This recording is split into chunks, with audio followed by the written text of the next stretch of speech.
أعوذ بالله من الشيطان الرجيم. بسم الله الرحمن الرحيم.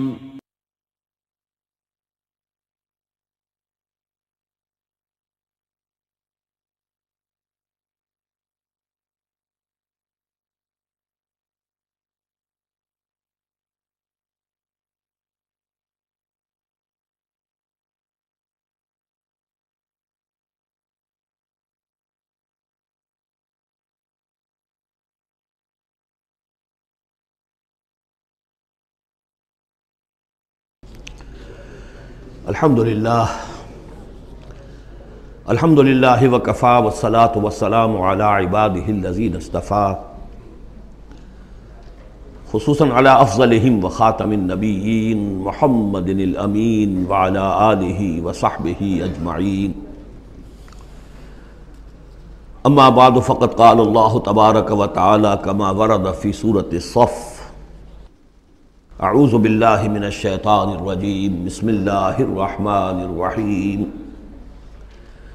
سبح للہ ما فی السماوات وما فی الارض وہو العزیز الحکیم. یا ایہا الذین آمنوا لم تقولون ما لا تفعلون کبر مقتا عند اللہ ان تقولوا ما لا تفعلون. ان اللہ یحب الذین یقاتلون فی سبیلہ صفا کأنہم بنیان مرصوص. صدق اللہ العظیم. رب اشرح لی صدری ویسر لی امری واحلل عقدۃ من لسانی یفقہوا قولی. اللہم ربنا الہمنا رشدنا واعذنا من شرور انفسنا.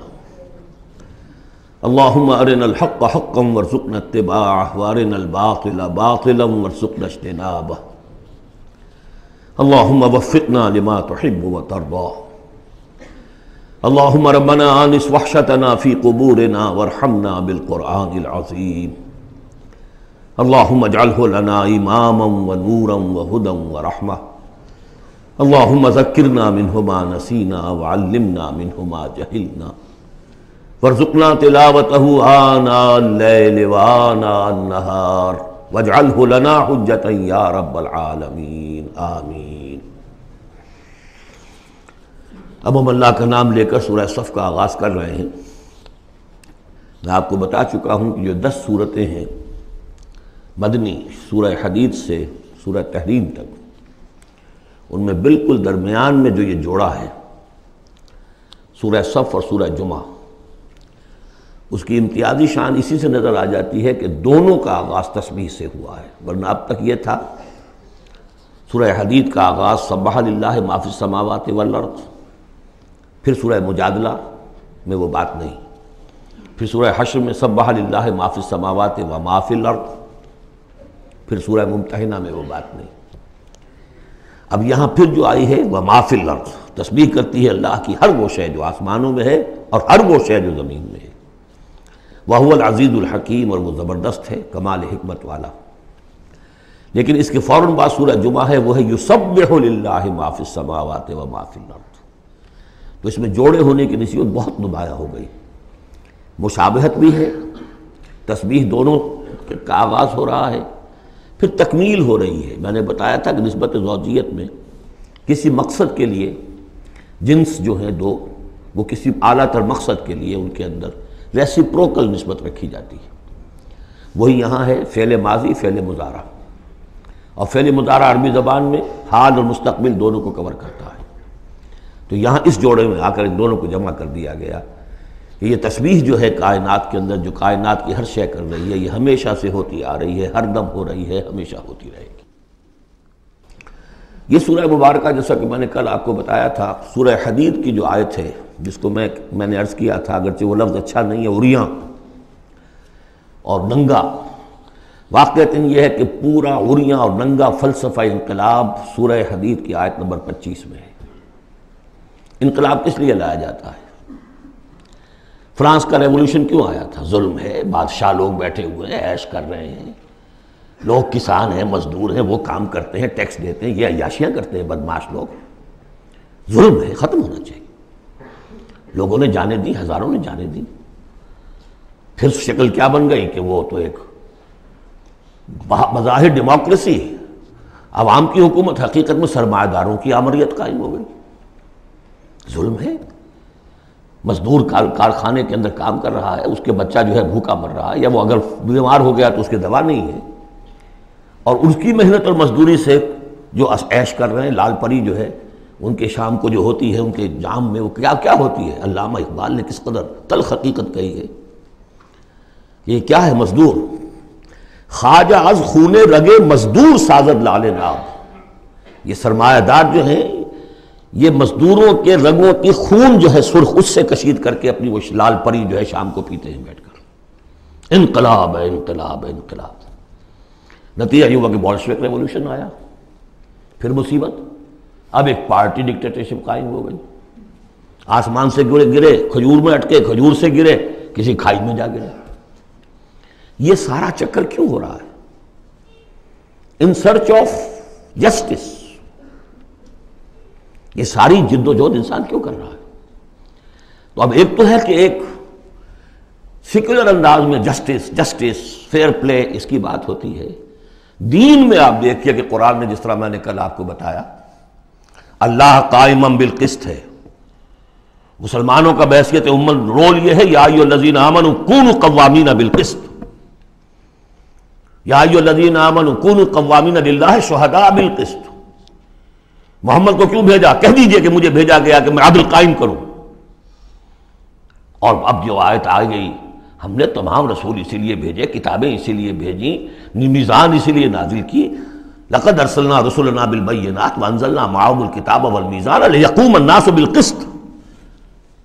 لوگوں نے کیا کیا؟ نبی آ گئے، انہیں پوجنا شروع کر دیا۔ باقی ظلم کا ظلم جو کرتے چل رہا ہے، انہیں پوج لو، خدا کا بیٹا بنا دو، کچھ اور بنا دو، اولیاء اللہ ہیں ان کو جو بھی چاہو بنا دو، لیکن نظام ظالمانہ قائم رہا دنیا میں۔ یہ محمد عربی کا کمال ہے، انہوں نے آ کر نظام کو بدلا ہے۔ در حقیقت یہ جو تکمیل ہوئی ہے اس پروسیس کی، اس لیے آپ رسول کامل ہیں، آخری رسول اور کامل رسول، جنہوں نے آ کر نظام عدل و قسط کو بالفعل برپا کیا۔ چنانچہ وہ جو ایک عام قانون آیا، اور پھر اس میں اتنی ننگی بات، لوہا استعمال ہو سکتا ہے، طاقت استعمال ہوگی ظلم کے خاتمے کے لیے، اور ان تمام جتنی بھی ناانصافیاں ہیں ان کو ختم کر دے۔ اگرچہ یہ لوہا کسی طریقے سے استعمال ہوگا، یہ لوہا خودکشی کے کام بھی آ سکتا ہے، خودکشی نہیں کرنی ہے، اس کے کچھ شرائط ہیں، اس کے ضوابط ہیں۔ پہلے کوئی طاقت فراہم کرو، پہلے کوئی نظریہ عام کرو، جو لوگ نظریہ قبول کر لیں انہیں جمع کرو، انہیں منظم کرو، انہیں ٹرین کرو، انہیں قوت بناؤ، پھر باطل سے ٹکراؤ۔ اگر ایسے کھڑے ہو جاؤ گے تو خودکشی ہو جائے گی، نعرہ مارا اور خودکشی ہو گئی۔ بہرحال وہ جو ننگا انقلابی نظریہ ہے وہ حضور کی شخصیت کے ضمن میں اس آیت میں آ کر اب وہ واحد کے صیغے میں آ گیا، هو الذی ارسل رسولہ بالہدی ودین الحق لیظہرہ علی الدین کلہ۔ سورہ توبہ میں بھی آ چکی، سورہ فتح میں آ چکی، اب اس سورہ مبارکہ کا مرکزی مضمون وہی ہے۔ لیکن اس کے یوں سمجھ لیجئے کہ یہ اس کے 4 حصے کر لیجئے، 4 آیتیں، پھر 4 آیتیں، پھر 4 آیتیں۔ پہلی 4 آیتیں تمہیدی بھی ہیں، اور ایک اعتبار سے اس میں اصل میسج آ گیا ہے۔ دوسری 4 آیتوں میں سابقہ امت مسلمہ یعنی یہود کا طرز عمل ہے۔ تیسری آیت میں بعثت محمدی کا مقصد اور اس کے لیے مسلمانوں کو دعوت جہاد۔ 12 آیتیں یہ ہو جائیں گی۔ 2 آیتیں پھر بڑی خاص قسم کی ہیں کہ جو لوگ اس صورت کے پیغام کو قبول کریں اور اختیار کر لیں، ان کے کیا کیا مدارج ہیں، دنیا میں کیا ہے، آخرت میں کیا ہے۔ بسم اللہ الرحمن الرحیم، سبح للہ ما فی السماوات وما فی الارض وہو العزیز الحکیم۔ اب آ رہی ہے بات بالکل 2 ٹوک، وہی جو میں نے کہا تھا ان تمام صورتوں میں ہے، زجر، توبیخ، جھنجھوڑنے کا انداز۔ کیا ہو گیا مسلمانوں تمہیں؟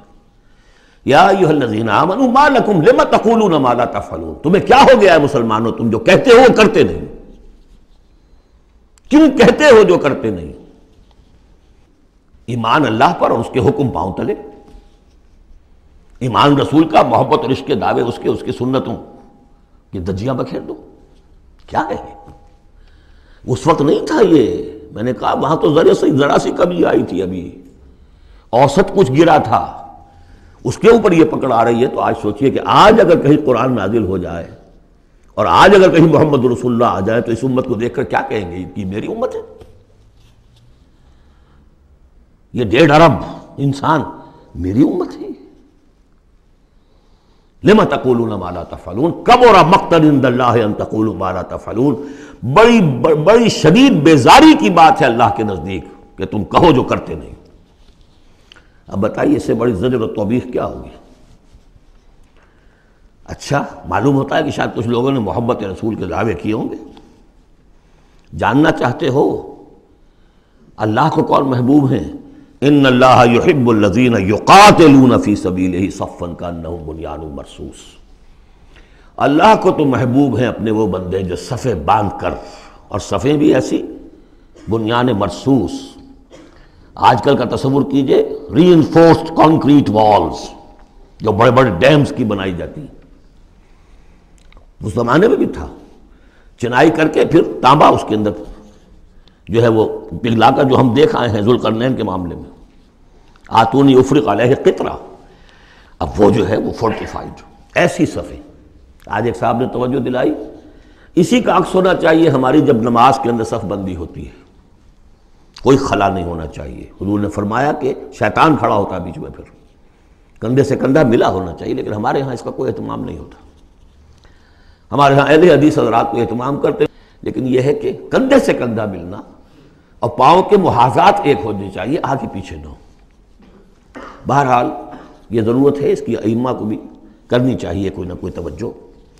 تو یہ اصل میں سمم بونم ایک اصطلاح ہے فلسفے کی، کہ ہر فلسفہ اخلاق میں ایک تصور ہوتا ہے خیر اعلیٰ، the highest good, highest virtue کیا ہے۔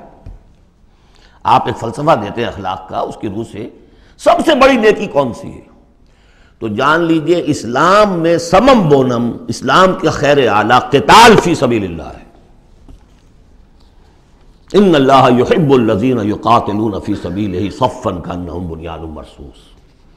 اب سوچ لو، دیکھ لو، سوچ سمجھ کر قدم رکھو، جس کو ہو جان و دل عزیز اس کی گلی میں جائے کیوں۔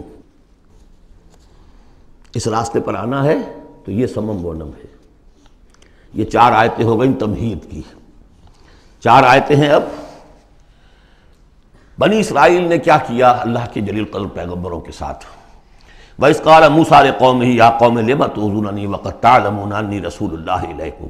یاد کرو جب کہ کہا موسیٰ نے اپنی قوم سے، اے میری قوم کے لوگوں کیوں مجھے ایذا دے رہے ہو، کوفت پہنچا رہے ہو، تکلیف دے رہے ہو۔ وَقَدْ تَعْلَمُونَ أَنِّي رَسُولُ اللَّهِ إِلَيْكُمْ، جبکہ تم جانتے ہو میں اللہ کا رسول ہوں۔ میرے نزدیک یہاں رسول بمانی نبی کے ہے۔ حضرت موسیٰ بنی اسرائیل کے لیے نبی تھے، رسول نہیں۔ رسول تھے الی فرعون، جہاں کہیں ذکر آیا بحیثیت رسول الی فرعون وملئہ، الی فرعون وملئہ، الی فرعون وملئہ، کیونکہ رسول کے بعد قاعدہ یہ ہوتا ہے کہ پھر رسول کی بات نہ مانے تو قوم ہلاک کی جاتی ہے۔ حضرت موسیٰ کی بات نہیں مانی، 4 کے سوا ہلاک نہیں کی گئے۔ تو حضرت موسیٰ کی حیثیت بنی اسرائیل کے لیے نبی کی ہے، لیکن آل فرعون کے لیے وہ رسول تھے، مانو مجھے اور میرے ساتھ واپس کرو ان کو، بنی اسرائیل کو۔ وَقَدْ تَعْلَمُونَ أَنِّي رَسُولُ اللَّهِ إِلَيْكُمْ، جانتے ہو میں اللہ کا نبی ہوں۔ فَلَمَّا زَاغُوا، جب وہ کج ہو گئے، ٹیڑھے ہو گئے، أَزَاغَ اللَّهُ قُلُوبَهُمْ، اللہ نے بھی ان کے دلوں کو ٹیڑھا کر دیا۔ یہ بہت اہم آیت ہے جو قرآن مجید میں جتنی مرتبہ آیا اللہ نے انہیں گمراہ کر دیا، اللہ نے مہر لگا دی، تو کبھی اللہ ابتداءً مہر نہیں لگاتا، پہلے انسان ٹیڑھا خود ہوتا ہے، لیکن جب اس کے ٹیڑھ پن ایک حد تک چلا جاتا ہے، he reaches the point of no return, then Allah puts a seal on his heart، اس کے بعد نہیں آ سکتا۔ تو جب وہ ٹیڑھے ہو گئے اللہ نے ان کے دلوں کو بھی ٹیڑھا کر دیا۔ واللہ لا یہدی القوم الفاسقین، اللہ فاسقوں کو زبردستی ہدایت نہیں دیتا۔ اب اس میں ہم پڑھ چکے ہیں سورہ مائدہ میں، اصل میں وہ ایذا ہے۔ اللہ کے رسول کو اصل ایذا ذاتی نہیں ہوا کرتی، ہوتی ہے وہ بھی، انسان محسوس کرتا ہے۔ اور میں بتا چکا ہوں آپ کو سورہ احزاب میں کہ حضور حضرت موسیٰ کے ساتھ بھی اس طرح کا معاملہ کیا، لیکن حضور کے ساتھ بھی کیا، لیکن اصل ایذا جو یہاں ہو رہی ہے قتال کے لفظ کے ذکر کے ساتھ جو آ رہی ہے وہ یہ ہے۔ وَإِذْ قَالَ عِيسَىٰ ابْنُ مَرْيَمَ، دوسرا دور۔ اب یہ ہے رسول، اصل میں بنی اسرائیل کے لیے رسول بن کر آئے وہ حضرت عیسیٰ، رسولاً الی بنی اسرائیل۔ سورہ آل عمران کی وہ الفاظ بہت اہم ہیں۔ وَإِذْ قَالَ عِيسَىٰ ابْنُ مَرْيَمَ يَا بَنِي إِسْرَائِيلَ إِنِّي رَسُولُ اللَّهِ إِلَيْكُمْ، اور جب یاد کرو جب کہ کہا عیسیٰ ابن مریم نے، اے بنی اسرائیل میں اللہ کا رسول ہوں تمہاری طرف، مصدقا لما بین یدی من التوراۃ، اور میں تصدیق کرتے ہوئے آیا ہوں اس کی جو میرے سامنے ہے تورات میں سے، ومبشرا برسول، اور بشارت دیتے آیا ہوں ایک رسول کی، یاتی من بعدی جو میرے بعد آئیں گے، اسمہ احمد، جن کا نامی احمد ہے، صلی اللہ علیہ وسلم، احمد مجتبی۔ فلما جاءہم بالبینات، یہ وہی حضرت عیسیٰ کے بارے میں جب وہ آئے کھلی نشانیاں لے کر، معجزے لے کر، عظیم ترین معجزے لے کر، قالوا ھذا سحر مبین، انہوں نے کہہ دیا یہ تو سحر مبین ہے۔ ومن اظلم ممن افترا، اب یہ تیسرا دور ہے، اب محمد رسول اللہ آ گئے ہیں صلی اللہ علیہ وسلم، اور وہ ہم پڑھا ہے سورہ بنی اسرائیل میں، عسیٰ ربکم ان یرحمکم وان عدتم عدنا، اے بنی اسرائیل تم ہمارے لاڈلے تھے، اس میں کوئی شک نہیں، ہم نے تمہیں چنا تھا، اخترناہم علی علم، لیکن تم نے اپنی بد عملی کی وجہ سے اپنے آپ کو راندہ درگاہ بنا لیا، لیکن ہماری محبت اب بھی موجود ہے۔ عسیٰ ربکم ان یرحمکم، تمہارا رب اب بھی تمہیں رحم کرنے کے لیے تم پر تیار ہے، وَإِنْ عُدْتُمْ عُدْنَا، لیکن تمہارا طرز عمل وہی رہا جو پہلے تھا، تو ہم بھی وہی کچھ کریں گے جو ہم نے پہلے کیا، اسی طرح پٹوائیں گے تمہیں۔ نبوکدنضر سے پٹوایا، اور گریک سے پٹوایا، اسیرین سے پٹوایا، رومن سے پٹوایا، اور اب اس صدی میں آ کر جرمن سے پٹوایا۔ 60 لاکھ 6 ملین، واللہ اعلم۔ بہرحال اب تیسرا دور آیا، ومن اظلم ممن افترى علی اللہ الکذب، اس سے بڑھ کر ظالم کون ہوگا جو اللہ پر جھوٹ تراشے، وہو یدعی الی الاسلام، بلایا جا رہا اسلام کی طرف، اب محمد رسول اللہ انہیں دعوت دے رہے ہیں، واللہ لا یہدی القوم الظالمین، اللہ ایسے ظالموں کو زبردستی ہدایت نہیں دیتا۔ عسیٰ ربکم ان یرحمکم، لیکن اس کے بعد فرما دیا اگلی آیت میں، ان ھذا القرآن یہدی للتی ہی اقوم، یہ قرآن ہے، شاہدرہ ہے، ہماری رحمت کا شاہدرہ قرآن حکیم میں داخل ہونا ہے، آؤ داخل ہو جاؤ۔ اب حضور کے ساتھ جو کچھ کر رہے تھے اس کا کلائمیکس یہ تیسری آیت ہے، یریدون لیطفئوا نور اللہ بافواہہم، وہ تلے ہوئے ہیں کہ اللہ کے نور کو اپنی منہ کی پھونکوں سے بجھا کر رہیں گے۔ یہ خاص یہود کے بارے میں ہے یہ آیت، اچھی طرح سمجھ لیجئے، اور اس کا کلائمیکس اب آ رہا ہے، اب آ رہا ہے۔ The final showdown is going to come now and not very far off, very soon. Armageddon اسے کہہ لیں۔ یہود پوری طریقے سے پوری عیسائی دنیا کو اپنے تسلط میں لا چکے ہیں، اور جو کچھ ہونے والا ہے الملحمۃ العظمیٰ جسے حضور نے قرار دیا ہے، عظیم ترین جنگ، اور آرمگڈون یہ ان کی کرسچین جو ان کی ہے اصطلاحات میں وہ آرمگڈون ہے۔ بہرحال وہ تو ابھی آئے گا، ابھی تک تو ہم پڑھ رہے ہیں جو اس وقت ہو رہا تھا، ان میں جرت نہیں تھی، وہ سامنے آ کر مقابلہ نہیں کرتے تھے، وہ ہم پڑھ چکے ہیں سورہ حشر میں، کبھی بھی سامنے آ کر مقابلہ نہیں کریں گے، منہ کی پھونکوں سے بجھاتے ہیں دور دور سے۔ یہ استعارہ ہے کہ سامنے آ کے مقابلہ نہیں کرتے، سازشیں کرتے ہیں، منہ سے تو آدمی بات ہی کرتا ہے نا، سازشیں کر کے اس کو ابھارو، اس کو لے آؤ، اس سے حملہ کروا دو، قریش کو لے آؤ، فلاں کو لے آؤ، ان میں دم نہیں ہے۔ اسی کو کہا ہے مولانا ظفر علی خان نے، نور خدا ہے کفر کی حرکت پہ خندہ زن، پھونکوں سے یہ چراغ بجھایا نہ جائے گا۔ یریدون لیطفئوا نور اللہ بافواہہم واللہ متم نورہ ولو کرہ الکافرون، اللہ اپنے نور کا اتمام فرما کر رہے گا، خواہ یہ کافروں کو کتنا ہی ناگوار ہو۔ یہ جو ہے آیت آئی ہے اس سے پہلے سورہ توبہ میں، یریدون ان یطفئوا نور اللہ بافواہہم ویابی اللہ الا ان یتم نورہ ولو کرہ الکافرون، اتنا سا فرق ہے، باقی آیت جو کی تو ہے۔ اب تیسرا حصہ ہے سورت کا، اب حضور کی بعثت کس لیے ہوئی؟ هو الذی ارسل رسولہ بالہدی ودین الحق لیظہرہ علی الدین کلہ۔ یہ خاص آیت میں آپ کو بتا چکا ہوں کہ انبیاء کی بعثت، رسولوں کی بعثت کے لیے بشیر، نذیر اور مذکر، مربی، معلم، یہ سارے الفاظ، شاہد، یہ سب مشترک ہیں۔ یہ صرف محمد رسول اللہ کے لیے ہے، اور 3 دفعہ ہے۔ وہی ہے اللہ جس نے بھیجا اپنے رسول کو صلی اللہ علیہ وسلم، الہدا، کامل ہدایت نامہ جو ان پر کامل ہو گیا، اور دین حق، وہ میزان جو دی گئی تھی تمام انبیاء کو، وہ میزان اب کامل ہو کر دین حق سچا مکمل عادلانہ مبنی بر عدل و قسط نظام زندگی ہے جو بن گیا. کس لیے بھیجا ہے؟ لِیُظْہِرَہُ سے غالب کریں. یہ نہیں وہ پامال رہے اور 30 لاکھ لوگ حج کرتے رہے، بس اللہ خیر صلی اللہ. رہ گئی رسم اذاں روح بلالی نہ رہی، فلسفہ رہ گیا تلقین غزالی نہ رہی. یہ 30 لاکھ آدمی اگر کفن باندھ لیں اپنے سر سے تو دنیا میں انقلاب آ جائے گا نہ آ جائے؟ حج کری آؤ، رمضان کا عمرہ کراؤ. ریچولز نئے ریچولز. حرام سے کمائی کرو اور عمرے کرو. هو الذی ارسل رسولہ بالہدی ودین الحق لیظہرہ علی الدین کلہ ولو کرہ المشرکون. مشرکوں کو تو یہ پسند نہیں ہوگا. مشرک چاہیں گے توحید کا نظام قائم ہو جائے، اللہ کی حکومت پوری زندگی پہ قائم ہو جائے. اور مشرک کون ہے؟ مشرک صرف بت پرست نہیں ہے. سب سے بڑا مشرک وہ ہے جو کہ ہیومن ساورنٹی کا اعلان کر رہا ہے. وہ تو خدائی کا اعلان کر رہا ہے. بت پرست نے تو یہی سمجھا ہوگا یہ کوئی دیوی ہے، دیوتا ہے، کوئی ہماری سفارش کر دے گا. اس کے علاوہ وہ تو خدا بن رہے ہو تم کہ ہم حاکم ہیں. یہ دعویٰ تو نمرودیت کا دعویٰ ہے، یہ دعویٰ تو فرعونیت کا دعویٰ ہے. حاکم ہم ہیں. الیس لی ملک مصر وہذہ الانہار تجری من تحتی. فرق یہ ہے کہ وہ ایک شخص ہوتا تھا، اب پوری قوم ہے، بس اور کچھ بھی نہیں. وہ کبھی پسند نہیں کر سکتے. تصادم ہونا ناگزیر ہے، جہاد کرنا پڑے گا، کشمکش کرنی پڑے گی. اب وہ کون کریں گے؟ جو اللہ کو ماننے کا دعویٰ کرے اور رسول کو ماننے کا دعویٰ کرے. اگلی آیت پڑھ لیجئے. یا ایھا الذین آمنوا هل ادلکم علی تجارۃ تنجیکم من عذاب الیم. اے ایمان کے دعوے دارو، کیا میں تمہیں بتاؤں وہ تجارت جو تمہیں دردناک عذاب سے چھٹکارا دلا دے. تؤمنون باللہ ورسولہ وتجاہدون فی سبیل اللہ باموالکم وانفسکم. ایمان لاؤ اللہ پر جیسے کہ ایمان لانے کا حق ہے. سورہ نساء میں بھی پڑھ چکے ہیں ہم. یا ایھا الذین آمنوا آمنوا باللہ ورسولہ والکتاب الذی نزل علی رسولہ. سورہ حجرات میں ڈیفینیشن مومن کی یہی ہے، انما المؤمنون الذین آمنوا باللہ ورسولہ ثم لم یرتابوا وجاہدوا باموالہم وانفسہم فی سبیل اللہ.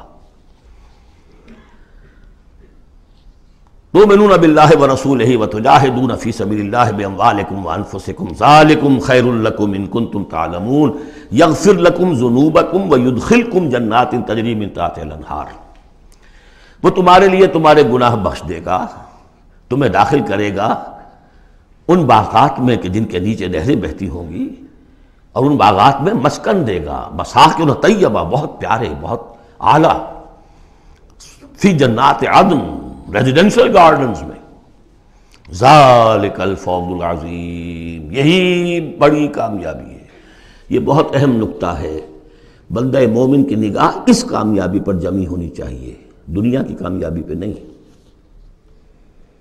دنیا میں دین کی کامیابی پر بھی نہیں. آپ حیران ہو یہ کیا کہہ رہا ہے؟ نصب العین صرف آخرت. اگر آپ نے دنیا میں کامیابی کو نصب العین بنا لیا تو گڑبڑ ہو جائے گی. پھر آپ کہیں گے یہ تو صحیح طریقے سے کام نہیں ہو رہا تو ٹیڑھے سے کرو، سیدھی انگلیوں گھی نہیں نکل رہا تو ٹیڑھی کرو. بائی ہک اور بائی کروک، جیسے کوئی ہاکی کا پلیئر چلتا ہے لے کر کیری کرتا ہے. اسی میں تحریکیں گم ہو جاتی ہیں. تحریکوں کے قبرستان بنے ہیں اسی بنیاد پر. تم دیکھو تمہارا فرض یہ طریقہ کار یہ، اس طریقے پہ کام کرتے رہو، نتیجہ نکلے نہ نکلے تمہیں اس سے کوئی بحث نہیں. ہاں طریقہ کار پر نظر ثانی کرتے رہو. ہو طریقہ محمد رسول اللہ سے ماخوذ اور منہاج. لِكُلٍّ جَعَلْنَا مِنْكُمْ شِرْعَةً وَمِنْهَاجًا. ہم نے ہر ایک کو تم میں سے شریعت بھی ایک دی ہے، منہاج بھی دیا ہے. منہاج محمدی کیا ہے بولو؟ تو امت محمد ہو صلی اللہ علیہ وسلم. تو یہ بات نوٹ کر لیجئے، بہت اہم ہے. بس تجزیہ کر لیجئے اب تک جو کچھ آیا ہے اس میں، بلکہ اب آخری 2 آیتیں بھی پڑھ لیجئے. ایک حیثیت سے یہ 12ویں آیت پر آ کے مضمون مکمل ہو گیا. ذالک الفوز العظیم، بڑی کامیابی یہی ہے. البتہ دنیا میں ایک اور بونس کی شکل میں ہے. وَأُخْرَىٰ تُحِبُّونَهَا، ایک اور شے جو تمہیں بہت پسند ہے. اللہ کی نگاہوں میں تو اس کی کوئی حیثیت نہیں، اس لیے کہ اللہ کی نگاہ میں تو اگر وہ کرنا ہی چاہے تو دین حق کو غالب کر دے آنے واحد میں. اللہ تو تمہیں دیکھ رہا ہے بس کہ تم نے کتنی کچھ جانفی شانی کی، کہ چونکہ تمہارا امتحان ہے. لیکن تمہاری نگاہوں میں بہرحال انسان ہو تم، بربنائے طبع بشری انسان چاہتا ہے کہ جو کچھ ہم کریں اس کا نتیجہ بھی اگر نظر آ جائے تو کیا کہنے، وَأُخْرَىٰ تُحِبُّونَهَا، اور وہ دوسری چیز اور بھی جس کا جو تمہیں پسند ہے، وہ کیا ہے، نصر من اللہ وفتح قریب، اب اللہ کی طرف سے مدد آیا چاہتی ہے اور فتح تمہارے قدم چوما چاہتی ہے۔ لیکن یہ ظاہر بات ہے یہ کب اتری ہے، یہ میں آپ کو بتا چکا ہوں، اس کو سمجھیے سورہ صف کو سورہ احزاب کا ضمیمہ، وَبَشِّرِ الْمُؤْمِنِينَ، یہی الفاظ آئے ہیں، اور اے نبی اس کی بشارت دے دیجئے اہل ایمان کو۔ قول میں حضور کا آپ کو سنا چکا ہوں، آپ نے فرما دیا تھا غزوہ احزاب کے بعد، لن تغزوکم قریش بعد عامکم ھذا، اے مسلمانوں اب اس سال کے بعد قریش تم پر چڑھ کر نہیں آ سکتے، ایگزاسٹ ہو چکے ہیں، وَلَٰكِنَّکُمْ تَغْزُونَہُمْ، اب تمہاری طرف سے انیشیٹو ہوگا، اور وہ انیشیٹو تھا کہ جو عمرے کے سفر کی نیت سے آپ نے کیا، صلح حدیبیہ ہو گئی، اور اِنَّا فَتَحْنَا لَكَ فَتْحًا مُبِينًا کی آیت اتر گئی۔ اور دوسری چیز آخرت میں یا ایک روحانی جو مقام تمہیں اس سے حاصل ہوگا، تم اللہ کے مددگار کا قرار پاؤ گے، اس سے اونچا کوئی مقام ہو سکتا ہے؟ یا ایھا الذین آمنوا کونوا انصار اللہ، اگر تم اللہ کے دین کا جھنڈا اٹھانے کے لیے اپنی جانیں لگا رہے ہو تو کس کے مددگار ہو؟ اللہ کا دین ہے، جھنڈا اس کا ہے، اور یہ فرض منصبی اصل تھا محمد کا، تو ان کی بھی مدد ہے، من انصاری اللہ آگے آ جائے گا۔ اہل ایمان اللہ کے مددگار بنو، کما قال عیسیٰ ابن مریم للحواریین، جیسے کہ کہا تھا عیسیٰ ابن مریم نے اپنے حواریین سے، من انصاری اللہ، کون ہے میرا مددگار اللہ کی راہ میں۔ دیکھیے جیسے بیعت کی نسبتیں آئی تھیں دو، بیعت حضور سے، بیع اللہ سے، لہذا تیسرا ہاتھ اللہ، وہی مسئلہ یہ ہے، نصرت اللہ کی، لیکن میری نصرت اللہ کی طرف، اللہ کی نصرت کیسے کرو گے؟ میری نصرت کرو اللہ کے راستے میں، محمد رسول اللہ والذین معہ۔ اب بھی طریقہ جو فطری ہے وہ یہی ہے، جس کو بھی اللہ ہمت دے دے وہ کھڑا ہو، میں نے تو یکسو ہو کے فیصلہ کر لیا، میں نے تو اب اسی کے لیے جینا، اسی کے لیے مرنا ہے، آؤ بھائی کون میرے ساتھ آتا ہے، میں انصاری اللہ، میں تو چل رہا ہوں، کوئی ساتھی ملے گا تب بھی چلوں گا، نہیں ملے گا تب بھی چلوں گا، اب کون میرے ساتھ آتا ہے، من انصاری اللہ، جو ہاتھ میں ہاتھ دے وہ اس کا ساتھی ہے۔ اذ قال عیسیٰ ابن مریم للحواریین من انصاری اللہ قال الحواریون نحن انصار اللہ، اگرچہ وہ مددگار تھے حضرت عیسیٰ کے، حقیقت میں تھے اللہ کے، بظاہر عیسیٰ کے، حقیقت اللہ کے۔ فآمنت طائفۃ من بنی اسرائیل، تو بنی اسرائیل دو گروہ میں تقسیم ہو گئے، ایک وہ جو ایمان لے آیا اور ایک وہ جو کفر پر اڑا رہا، وکفرت طائفہ فأیدنا الذین آمنوا علی عدوہم، تو ہم نے مدد کی ان کی جو ایمان لائے تھے ان کے خلاف، کہ جنہوں نے کفر کیا تھا ان کے دشمنوں کے خلاف، فاصبحوا ظاہرین، بالآخر وہی کامیاب ہوئے۔ لیکن یہ کامیابی آسانی سے ہاتھ نہیں آئی تھی، اچھی طرح سمجھ لیجیے گا، 300 برس لگے ہیں حواریین مسیح کو، اور ان کے اصل پیروکار جو تھے حضرت مسیح کے، وہ سختیاں انہوں نے جھیلی ہیں۔ تاریخ انسانی میں اگر آپ لیں گے ایک مقدار کی حیثیت سے تو اتنی زیادہ قربانیاں شاید کسی نبی کے ساتھیوں نے نہیں دی۔ ایک ہے ایک چیز جو ہے وہ سمٹ کر آ گئی ہو تھوڑے سے وقت میں، وہ ہے حضور کا معاملہ، کہ حضور کا اور آپ کے ساتھیوں کا، لیکن جتنے طویل عرصے تک اور جس قدر شدید پرسیکیوشن، عام خیال یہی، اور میں بھی اس کا قائل ہوں، کہ سورہ یاسین میں جو ذکر ہے، وہ جو 2 رسول بھیجے گئے اور پھر تیسرا بھیجا گیا، وہ اصل میں حواریین مسیح تھے، رسول کے رسول تھے، اللہ کے رسول نہیں تھے براہ راست۔ اسی طریقے سے آپ کو معلوم ہے جو پرسیکیوشنز ہوئی ہیں ان کی، جس طریقے سے انہیں ستایا گیا ہے، جو اصحاب الاخدود تھے وہ بھی عیسائی تھے، جن کو کہ یہودیوں نے جلایا، ابو نواس نے، وہ بھی عیسائی تھے، حضرت مسیح کے ماننے والے۔ اسی طریقے سے یہ 7 سلیپرز کون تھے جو جان بچا کر گئے تھے؟ اصحاب کہف عیسائی تھے۔ رومی شہنشاہیت تھی، بت پرستوں کی شہنشاہیت تھی، اس میں جو کچھ پرسیکیوشن ہوئی ہے وہ تو 300 عیسوی میں پھر رومن امپائر نے عیسائیت قبول کی ہے۔ اس کے بعد سے پھر ظاہر بات ہے، چاہے عیسیٰ کو وہ صحیح طور پر مانتے ہیں، غلط طور پہ مانتے ہیں، عیسیٰ کے ماننے والے ہیں، وہ کہتے ہیں وہ حرام زادہ ہے، وہ کہتے ہیں کہ نہیں وہ اللہ کا بیٹا ہے، بس اتنا ہی فرق ہو گیا، وہ ایک انتہا کو نکل گئے، وہ دوسری انتہا کو نکل گئے۔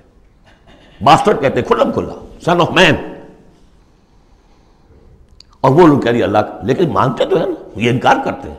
تو مان ہمارے ہاں بھی کتنے ہی لوگ ہیں حضور کے رتبے کو جب نعتوں میں بیان کرنے آئیں گے اللہ سے کم چھوڑتے ہیں، اللہ سے اوپر بنا دیتے ہیں۔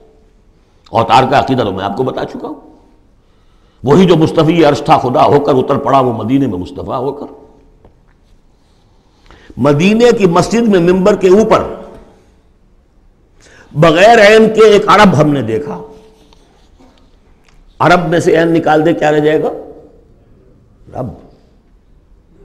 کون ہے کہنے والا؟ یہ مسلمان، محمد کا امتی ہے۔ تو یہ جو انتہائیں ہوتی ہیں، غلو ہوتا ہے، یا اہل الکتاب لا تغلو فی دینکم، تو غلو ہم کم ہے کم کرنے والے۔ کون سا جرم ہے جو پچھلوں نے کیا ہم نے نہیں کیا، سوائے اس کے کہ اس قرآن کی تحریف ہم نہیں کر سکے، اس کے متن کی، بس۔ اور وہ اس لیے کہ اسپیشل پروٹیکشن اللہ کی تھی۔ یہ ہے سورہ صف۔ ایک سورت بھی سمجھ میں آ جائے تو زندگی کا راستہ بالکل واضح ہو جاتا ہے۔ البتہ یہ جو قتال اس میں بتایا گیا، میں نے عرض کیا تھا قتال ایسا نہیں ہے کہ اٹھاؤ ہتھیار جاؤ نعرہ مارو اور خودکشی کر لو، ٹکرا جاؤ۔ اس کا ایک پروسیس ہے، پہلے اس کے لیے مردان کار چاہیے، ایسے مردان کار جن کے دلوں میں اللہ کی محبت کے سوا دنیا کی کوئی محبت نہ رہ گئی ہو، جو ہم سورہ شورى میں پڑھ چکے ہیں۔ فَمَا أُوتِيتُم مِّن شَيْءٍ فَمَتَاعُ الْحَيَاةِ الدُّنْيَا وَمَا عِندَ اللَّهِ خَيْرٌ وَأَبْقَىٰ لِلَّذِينَ آمَنُوا وَعَلَىٰ رَبِّهِمْ يَتَوَكَّلُونَ۔ طالب آخرت بن چکے ہو، واقعتاً کہنے کی حد تک نہیں، زبانی کلامی نہیں، فی الواقع۔ پھر ان کے اندر وہ اخلاص اور خلوص، پھر ایک نظم کی پابندی، ایک لیڈر کے ساتھ عہد، جو کہو گے۔ یہ تقاضے اگر پورے نہیں ہوتے، اور محترم تعداد کے اندر 2-4 سے تو نہیں ہوگا معاملہ۔ 4 کا ہوتا معاملہ تو حضرت موسیٰ کے ساتھ بھی تھے، 3-4 تو اور 150 تو اور بھی شاید نکل ہی آتے، کوئی ذرا اور محنت کرتے، لیکن نہیں، معتدل تعداد، ریکوزٹ نمبر۔ لہذا اس کو تیار کرنے کے لیے کیا طریقہ کار ہے؟ یوں سمجھیے کہ منہج انقلاب محمدی کے 2 حصے ہیں۔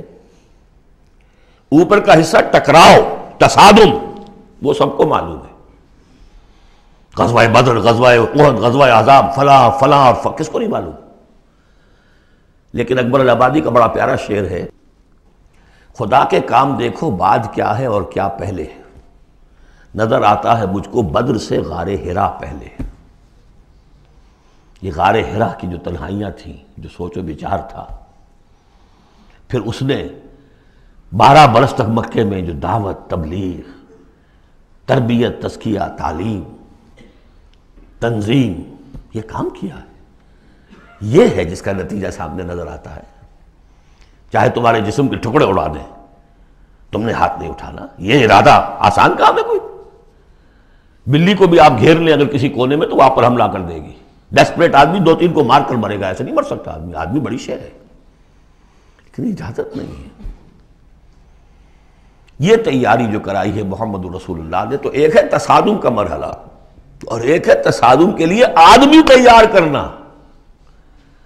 آدمی فراہم کیسے کرے، تیار کیسے کرے؟ اس کو میں نے قرار دیا ہے منہج انقلاب نبوی کی اساسی منہاج۔ ایک ہے تکمیلی منہاج، تصادم، ٹکراؤ، جنگ۔ اساسی منہاج ہے how to procure proper people, procurement of people and then their training۔ یہ ہے مسئلہ، اور اس کا مرکز و محور قرآن ہے۔ اگلی سورہ، سورہ جمعہ، اسی سے بحث کر رہی ہے۔ یوں سمجھ لیجئے کہ بعثت محمدی کا مقصد، اس کے لیے تصادم کے مراحل، یہ سورہ صف میں، لیکن اس کے لیے مردان کار کی تیاری کا عمل سورہ جمعہ میں۔ بسم اللہ الرحمن الرحیم۔ یسبح للہ ما فی السماوات وما فی الارض الملک القدوس العزیز الحکیم۔ هو الذی بعث فی الامیین رسولا منہم یتلو علیہم آیاتہ ویزکیہم ویعلمہم الکتاب والحکمہ۔ اب دیکھیے آپ، جیسے وہ آیت 3 دفعہ آ چکی تھی، یہ 4تھی مرتبہ آ رہی۔ وہ بنیادی طریقہ کار کیا تھا؟ قرآن کی تلاوت۔ قرآن اس مقناطیس کے مانند تھا کہ جس کے اندر جس کی روح بیدار ہے اس کو کھینچ لے گا۔ یہ ہے آپ کا آلہ دعوت۔ اب آپ کے پاس وہ آ گئے جو سلیم الفطرت، کسی درجے میں سلام، جن کی زیادہ سلیم الفطرت اور زیادہ جو ہے وہ فوراً آ گئے، کچھ کو تھوڑا سا وقت لگا، پھر کچھ اور وقت لگا، کچھ اور وقت لگا، تو 12 برس میں مکے کی جو ہے وہ ہانڈی کے اندر پوری طرح بلو کر نکال دیا گیا۔ اور جو نکالا پھر ان کی تربیت، ان کی تعلیم اسی کتاب سے، حکمت قرآن پر بیس کر رہا ہے سارا پروسیس، تربیت بھی قرآن سے، تزکیہ بھی قرآن سے، دعوت بھی قرآن سے، تذکیر بھی قرآن سے، تبشیر بھی قرآن سے، انذار بھی قرآن سے۔ تذکیر، انذار، تبشیر، اس سے دعوت ہو گئی، اور شفاء لما فی الصدور، دل کے اندر کے جو روگ ہے ان کا علاج ہے۔ یہ دل کا روگ ہے کیا؟ دنیا کی محبت، اللہ خیر صلی اللہ، مال کی محبت، اولاد کی محبت، سب کیا ہے؟ ہاتھی کے پاؤں میں سب کے پاؤں دنیا کی محبت، یہ قرآن نکال دیتا ہے۔ هو الذی بعث فی الامیین رسولا منہم، وہی ہے جس نے بھیجا، اٹھایا امیین میں سے ایک رسول، انہی میں سے، یتلو علیہم آیاتہ، ان کو پڑھ کر سناتا ہے اللہ کی آیات، یہ وہ مقناطیس، وَيُزَكِّيهِمْ وَيُعَلِّمُهُمُ الْكِتَابَ، وہ تزکیہ کر رہا ہے۔ تلاوت آیات کے ذریعے سے غلط نظریات ختم ہوئے، غلط نظریات ختم ہوئے، ان غلط نظریات پر جن ہمارے اعمال کی بنیاد تھی، ہر عمل کے پیچھے کوئی نظریہ ہے، کوئی ویلیو ہے جو آپ کے ذہن میں ہے، جس کے تحت آپ کوئی بھاگ دوڑ کر رہے ہیں، کوئی عمل کر رہے ہیں، وہ ویلیو غلط ہے تو عمل غلط ہوگا، ویلیو صحیح عمل صحیح ہوگا۔ قرآن نے ویلیو آپ کی صحیح کر دی، تو گویا کہ اب یہ برے اعمال، بری عادات، یہ جیسے پت جھڑ میں پتے جھڑ جاتے ہیں، خود ہی جھڑ جائیں گے، کیسے رہیں گے؟ اندر سے غذا ہی نہیں مل رہی، اندر تو جڑ ختم ہو گئی ان کی۔ یہ ہے تزکیہ۔ اور پھر تعلیم کتاب و حکمت، اب انہیں سکھاؤ، احکام دو، اور بڑی گہری بصیرت والی باتیں بھی سکھاؤ، وہ سب کے لیے نہیں ہے۔ اس کو وہ کہتے ہیں، جیسے کہ ہمارے ہاں عربی مدارس میں بھی اب ہے شعبہ تخصص، فارغ التحصیل تو تم ہو گئے، اب تخصص کرو۔ یہ اصل میں تعلیم حکمت جو ہے، یہ محمد الرسول اللہ کی تعلیم کا اور تربیت کا شعبہ تخصص ہے، یہ سب کے بس کا روگ نہیں ہے۔ وَمَن يُؤْتَ الْحِكْمَةَ فَقَدْ أُوتِيَ خَيْرًا كَثِيرًا يُؤْتِي الْحِكْمَةَ مَن يَشَاءُ وَمَن يُؤْتَ الْحِكْمَةَ فَقَدْ أُوتِيَ خَيْرًا كَثِيرًا، یہ اللہ تعالیٰ کسی کسی کو صلاحیت دیتا ہے۔ وَإِن كَانُوا مِن قَبْلُ لَفِي ضَلَالٍ مُبِينٍ، اور یقیناً اس سے پہلے تو وہ کھلی گمراہی میں تھے۔ وَآخَرِينَ مِنْهُمْ، اور محمد کو بھیجا ہے اللہ نے صرف امیین کے لیے نہیں، اوروں کے لیے بھی جو ہے تو انہی میں سے پوٹینشلی، لما يلحقوا بهم، ابھی ان میں شامل نہیں ہوئے۔ حضور سے ان کے بارے میں پوچھا گیا، حضور نے مجلس میں بیٹھے ہوئے تھے، سلمان فارسی ان کے کندھے پر ہاتھ رکھا، فرمایا حکمت اگر سریا پر بھی ہوگی تو اس کی قوم کا کوئی شخص اسے لے آئے گا۔ اور کم سے کم یہ کہ تمام جو حنفی مسلمان علماء وہ سمجھتے ہیں کہ اس حضور کی حدیث کا مصداق امام ابو حنیفہ ہے رحمۃ اللہ علیہ۔ بہرحال اس میں کوئی شک نہیں کہ ایرانی قوم جو ہے بحیثیت مجموعی بہت ذہین، فتین، فلاسفر ایک سے ایک بڑھ کر، متکلم سارے کے سارے ایرانی ہیں۔ یہ ساری چیزیں ان کے ہاں فلسفہ، منطق، دو چیزیں کی گھٹی میں، 3 مراکز رہے ہیں دنیا میں فلسفہ اور منطق کے، ہندوستان، ایران، یونان، 3 ہے۔ نمبر 2 پہ جرمنی آ جائے گا، اس لیے کہ وہ بھی ایرینز ہیں، یہ ایرینز ہیں، یہ حام کی نسل ہے میری تحقیق کے مطابق۔ اللہ تعالیٰ نے سام کی نسل کو چن لیا نبوت کے لیے، حام کی نسل کو چن لیا حکمت کے لیے۔ وآخرین منہم لما یلحقوا بہم، میرے نزدیک اس آیت کی صحیح تعبیر کیا ہے کہ ایک نیوکلیس، جیسے کہ اسٹرکچر آف ایٹم ہے، ایک نیوکلیس ہے، اس میں پروٹونز ہوتے ہیں، اور بھی بڑی بلائیں ہوتی ہیں، اب تو ایک سے ایک نکلی آ رہی ہیں۔ جب ہم نے فزکس پڑھی تھی تب یہ تھا کہ ایک نیوکلیس ہے، اس میں پروٹونز ہیں، پازیٹیو چارج ہے، اور پھر یہ ادھر جو ہے وہ اب جو الیکٹرانز چل رہے ہیں دائرے میں، بڑا ایٹم جو ہے وہ بہت سے دائروں میں۔ تو نیوکلیس اس امت کا امیین، بنو اسماعیل اور ان کے تابع اہل عرب مشرکین، یہ نیوکلیس۔ پھر سب سے پہلے ایرانی آ گئے، پہلا جو ہے الیکٹران ایرانیوں کا ہے۔ پھر رومی آ گئے، کچھ آ گئے، ادھر سے کچھ قبطی آ گئے، ایجپشنز، ادھر سے آگے آپ بڑھے تو ہندی آ گئے، سندھی آ گئے، پہلے سندھی آئے پھر ہندی آئے، یہ سب ہیں اب مختلف دائرے، یہ بڑھتا جا رہا ہے۔ لیکن نیوکلیس امیین اور باقی سب آخرین۔ امیین میں سے چونکہ خود حضور تھے لہذا ان پر اتمام حجت آخری درجے میں ہو گئی، لہذا ان کے لیے کوئی رعایت نہیں تھی، اگر ایمان نہیں لائیں گے تو قتل کر دیے جائیں۔ یہ سورہ توبہ میں ہم پڑھ چکے ہیں۔ آخرین کے لیے رعایت یہ ہے کہ چاہیں تو اسلام لائیں چاہیں تو نہ لائیں، یہودی رہیں، عیسائی رہیں، کوئی رہیں، مجوسی رہیں، ہندو رہیں، سکھ رہیں، پارسی رہیں، جو چاہیں رہیں، لیکن نظام اسلام کا ہوگا، غلبہ اللہ کا ہوگا، دین ہم قائم کریں گے، تم رہو اپنے طور پر جو ہندو رہو، جو چاہو رہو۔ وآخرین منہم لما یلحقوا بہم وہو العزیز الحکیم، اور وہ عزیز ہے اور حکیم ہے۔ ذالک فضل اللہ یؤتیہ من یشاء، یہ اللہ کا فضل ہے، وہ دیتا ہے جسے چاہتا ہے، اللہ کا فضل ہے۔ اس فضل کے بڑے درجے ہیں۔ سورہ بنی اسرائیل میں آیت پڑھی، ان فضلہ کان علیک کبیرا،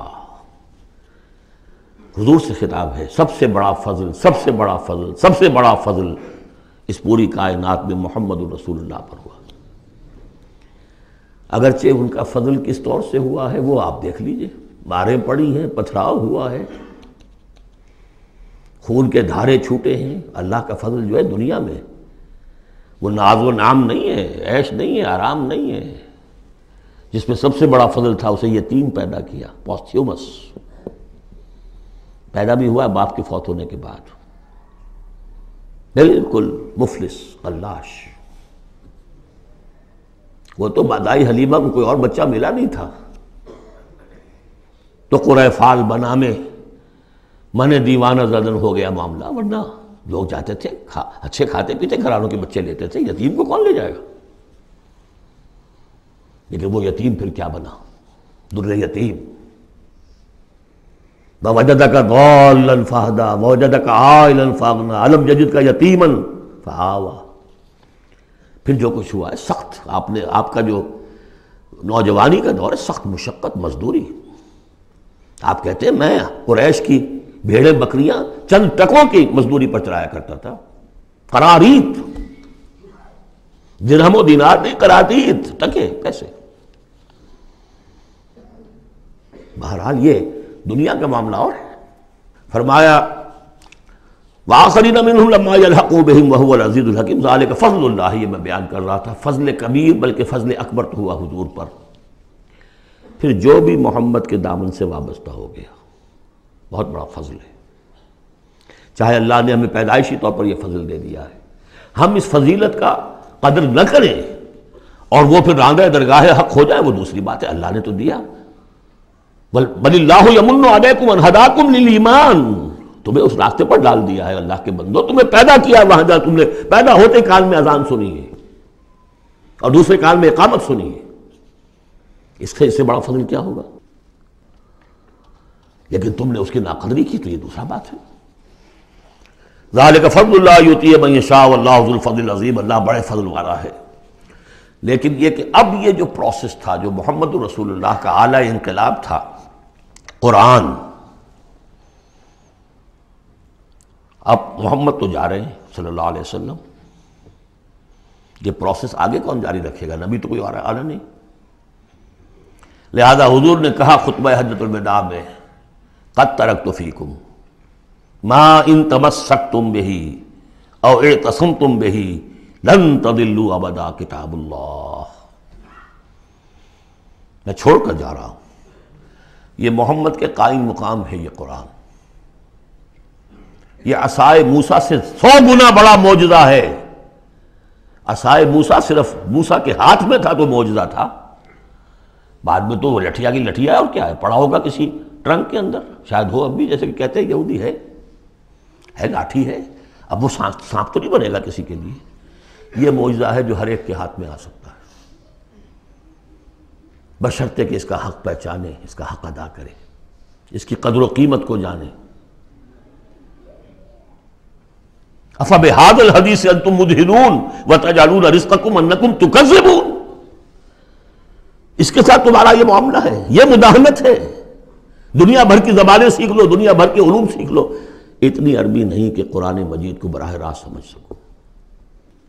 اور اگر یہ قرآن تمہیں پوزیس کر لے گا تو خدا کی قسم کھا کر کہتا ہوں کہ کسی اور کام میں دل نہیں لگے گا آپ کا۔ یہ کیا کام ہے؟ گھس گھس گھس گھس گھس کر کے تنخواہ ہو گئی 30,000 40,000 50,000 تنخواہ لے کے آ گئے. بس یہی ہے. Were you created for that? ابراہیم بن ادھم کا آپ نے سنا ہوگا نام. بادشاہ تھے کسی علاقے کے, شکار پر گئے ہوئے تھے, تو وہاں کہیں آواز انہیں سنائی دی, کسی فرشتے کی تھی یا یہ کہ خود ان کے اپنے دل کی آواز تھی. یا ابراہیم لہذا خلقت ام لہذا امرت. اے ابراہیم سوچو, کیا اس کام کے لیے تمہیں پیدا کیا گیا تھا؟ کیا تم اس کام کے لیے پیدا کیے گئے تھے اور تمہیں اس کام کا حکم ہوا تھا شکار کرو جا کر؟ بس وہی سے کایا پلٹ ہوئی. تو سوچنے کی بات ہے. اب ترتیب بتا رہا تھا اصل میں, ورنہ بات لمبی ہو جائے گی, کہ اب یہ قرآن کے بارے میں تمہارا طرز عمل کیا ہوگا. تصویر دکھائی جا رہی ہے پھر سابقہ امت کی, انہیں بھی ہم نے دی تھی کتاب تورات. مثل الذین حملوا التوراۃ ثم لم يحملوها كمثل الحمار يحمل اسفارا. مثال ان لوگوں کی جو حامل تورات بنائے گئے پھر وہ اس کے حامل ثابت نہ ہوئے. اور حمل میں خاص ایک بات ہے, حمال کسے کہتے ہیں؟ بوجھ اٹھا کر ایک جگہ سے دوسری جگہ لے کر جانا, حمال اسے کہتے ہیں.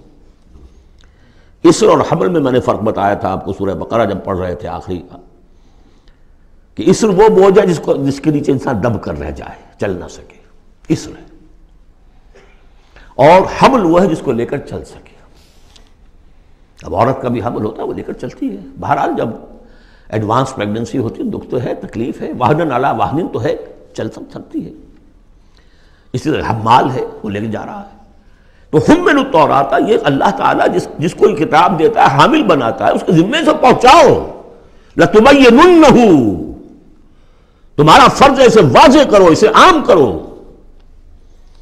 یا اہل القرآن, حضور نے فرمایا ہے قرآن والوں, لا تتوسدوا القرآن, قرآن کو تکیہ نہ بنا لینا. ایک ذہنی سہارا ہمارے پاس اللہ کی کتاب ہے.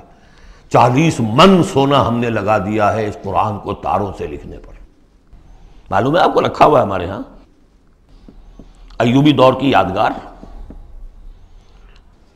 بہرحال قرآن مجید کے حامل بنائے گئے تھے اس لیے کہ اوروں تک پہنچاؤ. ثم لم يحملوها, انہوں نے نہیں اٹھایا. کمثل الحمار, ان گدھوں کے مانند ہیں. يحمل اسفارا, جو کتابوں کا بوجھ اٹھائے پھر رہا. مکالمات فلاں بھی لکھ دیجئے آپ, باندھ کر گشڑی رکھ دے, انسائکلوپیڈیا برٹانیکا پورا رکھ دے, گدھے کو کیا فائدہ اس سے. مثل القوم الذین کذبوا بآیات اللہ, مثال اس قوم کی جس نے اللہ کی آیات کو جھٹلایا. بے صاحب بہت بری ہے. اب یہ جھٹلانا میں پہلے واضح کر چکا ہوں سورہ واقعہ پڑھتے ہوئے, یہ جھٹلانا ہے. یہ ہمارا قرآن کو جھٹلا رہے ہیں ہم اپنے عمل سے. ایک شخص آپ سے پوچھے گا آپ قرآن کو اللہ کا کتاب مان جی؟ ہاں میں مانتا ہوں. آپ نے کبھی پڑھا اس کو؟ آپ 7 سمندر کا سفر پار کر کے یہاں MBA کرنے تشریف لے آئے ہیں امریکہ میں. MBA معلوم ہوتا ہے کہ کوئی پتہ نہیں, کوئی جنت کی کوئی سیٹ ہے, کیا ہے. قرآن آپ نے نہیں پڑھا تو کیسا ایمان ہے آپ کا قرآن پر؟ کیا جواب دیں گے؟ تکذیب کر رہے ہیں اپنے عمل سے. بئس مثل القوم الذین کذبوا بآیات اللہ واللہ لا یہدی القوم الظالمین. اللہ ایسے ظالموں کو زبردستی تو ہدایت نہیں دیتا. اللہ کی ہدایت ایسی گھٹیا شے تو نہیں ہے, اتنی حقیر شے تو نہیں ہے. اب دیکھیے 4 آیتیں, یہ یہاں پر بھی 4 4 جمع 3 کی تقسیم ہے. 4 آیتیں پوری ہو گئی تھی. حضور کی بعثت 2 میں ہے. امیین نیوکلیس ہے, آخرین سب الیکٹرانز ہیں اس کے چاروں طرف. یہ ملٹی نیشنل امت ہے. ملٹی نیشنل فرمز تو آپ کو معلوم ہے, ملٹی نیشنل. جبکہ سابق جو امت تھی بنی اسرائیل, وہ یونی ریشیل, ایک نسل کی. یونی ریشیل, یونی نیشنل, یہ multi racial, multi national. Hindi بھی, فارسی بھی, ایرانی بھی, ترک بھی, چینی بھی. اب تو دنیا کا میں نہیں سمجھتا کہ کوئی قوم رہ گئی ہو, کوئی نسل رہ گئی ہو جس میں کچھ نہ کچھ مسلمان موجود نہ ہوں. اور دوسری بات یہ کہ حضور کا بنیادی کیا ہے؟ اعلیٰ دعوت, اعلیٰ تربیت, جس سے کہ مردان کار تیار کیے جو جہاد اور قتال کریں گے, وہ ہے قرآن. اب آگے 4 آیتوں میں وہ جو طرز عمل ہمارا ہو گیا اس کی تصویر دکھائی جا رہی ہے بنی اسرائیل کے طرز عمل میں. مثل الذین حملوا التوراة ثم لم يحملوها كمثل الحمار يحمل اسفارا بئس مثل القوم الذین كذبوا بآیات اللہ واللہ لا يهدی القوم الظالمین۔ اس کے بعد نتیجہ کیا نکلتا ہے؟ جو آیات الہیہ سے رشتہ ٹوٹے گا تو سہارا کیا چیز رہ جائے گی؟ ہم تو اللہ کے چہیتے ہیں، لاڈلے ہیں، ہمیں تو جہنم میں کوئی جھونک ہی نہیں سکتا، جھونکے گا بھی تو دوسروں کی آنکھ میں دھول جھونکنے کے لیے چند دن کے لیے، ہمیں بھی ڈال کے فوراً نکال لیں۔ اللہ کو بھی چوری کرنی ہے، خیانت کرنی ہے، ہمارے لیے کرنی ہے۔ اور ہم جیسے بھی کچھ ہیں، جو بھی کچھ ہیں، زانی ہیں، شرابی ہیں، جو بھی کچھ ہیں، لیکن تیرے محبوب کی امت میں، جب تیرے محبوب کی امت میں ہے، سیلویشن از گارنٹیڈ، شفاعت تو ملنی ہی ملنی ہے۔ بہت زیادہ کرنا ہے تو کسی بزرگ کی مزار پہ دیگے بھی چڑھا ہے، بس اور کیا رہ گیا۔ یہ ہے وہ سارا معاملہ، یہ ہے وہ امانی، یہ ہے وہ من گھڑت خیالات، یہ ہے وہ وشفل تھنکنگ سے جو عقیدوں کی شکل بن جاتی ہے، جس کی وجہ سے عمل سے، وہ جو اقبال نے کہا کہ پتہ نہیں نام کیا ہے اس کا، خدا فریبی کے خود فریبی، عمل سے فارغ ہوا مسلمان بنا کے تقدیر کا بہانہ۔ وہ تقدیر کی بجائے آپ یہاں یہ عقائد جوڑ لیجئے تو پھر عمل کی کیا ضرورت ہے؟ بے وقوف ہوگا جو عمل کرے، رشوت نہ لے، عیش نہ کرائے بچوں کو، بے وقوف ہے، احمق ہے، پاگل ہے۔ قل یا ایھا الذین ھادوا ان زعمتم انکم اولیاء للہ من دون الناس، کہہ دیجئے اے نبی، اے وہ لوگوں جو یہودی ہو گئے ہو، اگر تمہارا واقعی یہ گمان ہے کہ تم اللہ کے دوست اور اللہ تمہارا دوست ہے۔ ان زعمتم، ذوب کا لفظ اردو میں بھی بولتے ہیں خیال خام کے لیے، بڑا ذوب ہو گیا اسے۔ ان زعمتم، اگر تمہیں یہ خیال خام لاحق ہو گیا ہے، انکم اولیاء للہ من دون الناس فتمنوا الموت ان کنتم صادقین، یہ سورہ بقرہ میں آ چکا مضمون۔ اگر ایسے واقعی خیال ہے تو تمہیں موت کی تمنا کرنی چاہیے۔ دوست سے ملنے کی آرزو ہوتی ہے یا ہجر کی؟ وصال چاہیے یا ہجر چاہیے؟ وَلَا يَتَمَنَّوْنَهُ أَبَدًا بِمَا قَدَّمَتْ أَيْدِيهِمْ، یہ ہرگز تمنا نہیں کر سکتے موت کی۔ کیوں؟ بسبب اس کے جو ان کے ہاتھ آگے بھیج چکے ہیں، انہیں معلوم ہے ہم نے کیا کرتوت آگے بھیجے۔ بل الانسان علی نفسہ بصیرہ، انسان کو خود معلوم ہے کہ میں کیا کچھ بھیج چکا ہوں، کیا کیا کمائیاں کی ہیں، کیا کیا حرام خوریاں کی ہیں، وہ سارے کے سارے جو ہیں وہ تو آگے بھیجے ہوئے ہیں۔ واللہ علیم بالظالمین، اللہ ان ظالموں سے خوب واقف ہے۔ قل، اے نبی ان سے کہہ دیجئے، ان الموت الذی تفرون منہ فانہ ملاقیکم، وہ موت جس سے تم بھاگتے ہو وہ تم سے ملاقات خود فرما لے گی۔ تم بھاگتے رہو، انہ ملاقیکم، وہ آن کھڑی ہوگی سامنے۔ ثم تردون الی عالم الغیب والشہادہ، پھر تمہیں لوٹا دیا جائے گا اس ہستی کی طرف جو غیب اور شہادہ سب کا جاننے والا ہے، جو تمہارے سامنے ہے اس کا بھی، جو تمہارے پیچھے ہے اس کا بھی، جو بحیثیت نوع انسانی تمہارے لیے کھول دیا گیا اس کا بھی، اور جو تمہارے سے غیب میں رکھ دیا گیا اس کا بھی۔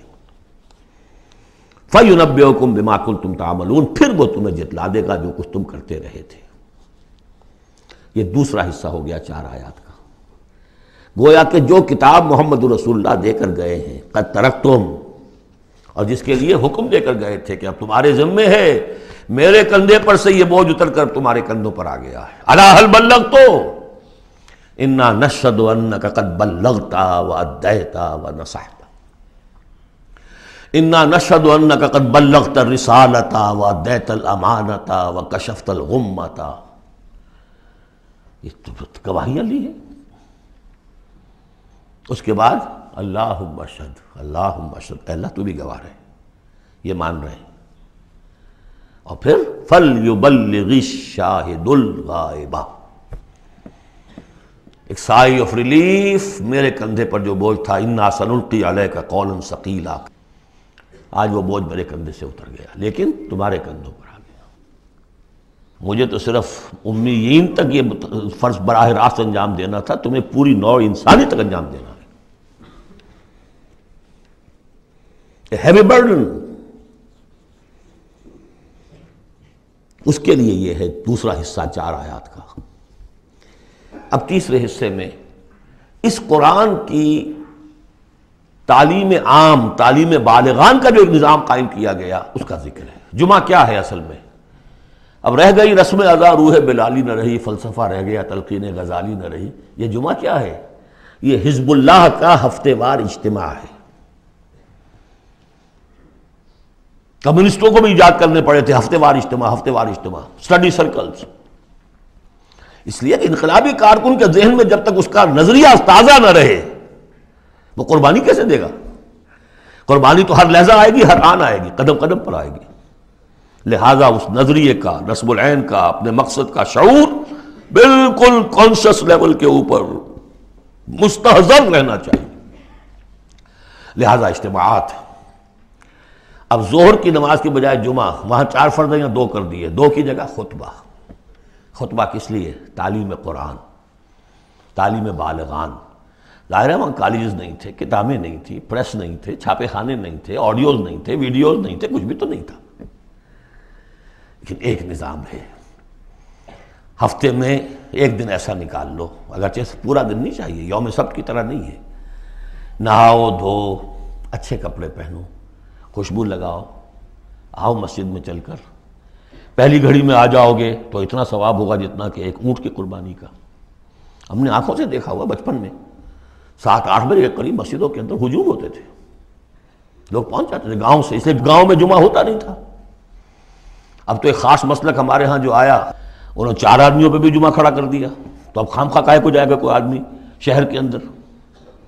پہلے تو یہ تھا کہ جو مصر جامع نہ ہو، جو ایک شہر نہ ہو جس کے اندر کہ کوئی حکومت کا ایک بڑا افسر نہ رہتا ہو، اس کے بغیر جمعہ نہیں ہوتا۔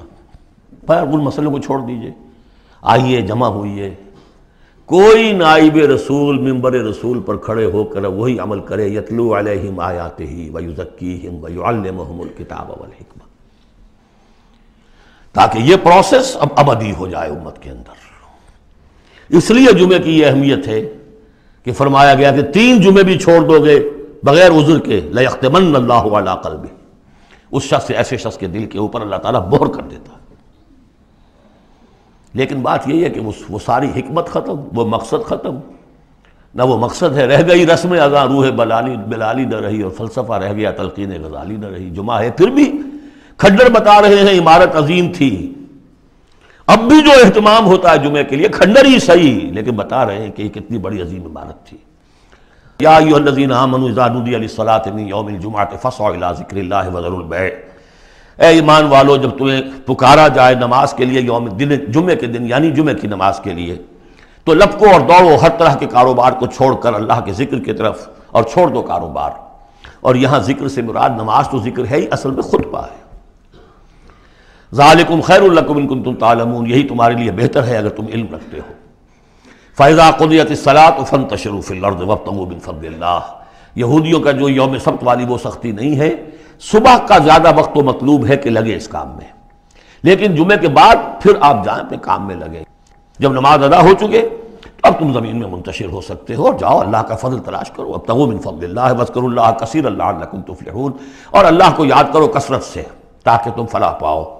وَإِذَا رَأَوْا تِجَارَةً، اب یہ بھی کمزوری آ گئی جو مسلمانوں کے اندر ایک پیدا ہوئی تھی، اس کا طرف اشارہ کر دیا گیا اس صورت میں بھی۔ جب انہوں نے دیکھا کوئی تجارت کا معاملہ یا کوئی اور کھیل کود، انفضوا الیہا، تو خاص منافقین جو تھے وہ دوڑ کے چلے جاتے تھے، وترکوک قائما، اور آپ کو چھوڑ جاتے تھے کھڑے ہوئے۔ اور اس لیے کہ عام خیال یہ ہے کہ عام طور پر پہلے جو ہے خطبہ جیسے عیدین میں بعد میں ہوتا ہے، ایسے ہی جمعے کا خطبہ بھی بعد میں ہوتا ہے، سمجھا انہوں نے نماز تو ہو گئی چلو۔ فرمایا نہیں، قل ما عند اللہ خیر من اللہو والتجارہ، ان سے کہہ دیجئے جو اللہ کے پاس ہے وہ کہیں بہتر ہے اس کھیل کود سے بھی، تجارت سے بھی۔ واللہ خیر الرازقین، اور اللہ بہترین رزق عطا کرنے والا ہے۔ بارک اللہ لی ولکم فی القرآن العظیم ونفعنی وإیاکم بالآیات والذکر الحکیم۔